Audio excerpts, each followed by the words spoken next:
Teamwork for Iceland and some things that worked for them against us or England. It's taken a while, but sports psychology has become an integral part of the football world. Bale's on the back page and he's saying holiday of destiny, that he hasn't booked a holiday because he knew. At Brentford, they employ one of a handful of psychologists who's also qualified as a coach. In football particularly, there's this perception that you only go and see a psychologist if there's a problem. You only go and see a psychologist if you're weak. And actually, I'm kind of trying to change that. I'm not a shrink, I'm a stretch performance. This is about improving, gaining 1, 2, 3, 4, 5% in each area. Even recent additions to the Brentford squad understand the importance of training the mind. I really buy into the mental side of the game.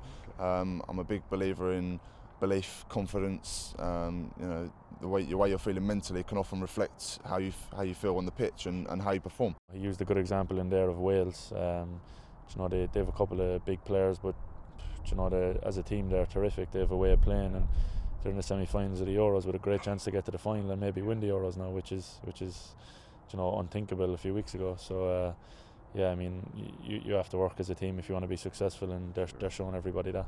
So this is really just a very quick exercise for the players to think about. Tom Bates's explanation for England's collapse is pretty straightforward. Players who can't control anxiety end up performing like they're amateurs. We score, we go 1-0 up, as expected, right? And then that confidence can potentially turn into complacency, especially if they scored straight away. And that complacency turned into shock, to panic, and eventually we didn't have the answer.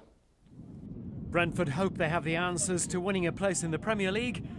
They're banking on sports psychology to help make them believe. Peter Stunt, Sky Sport.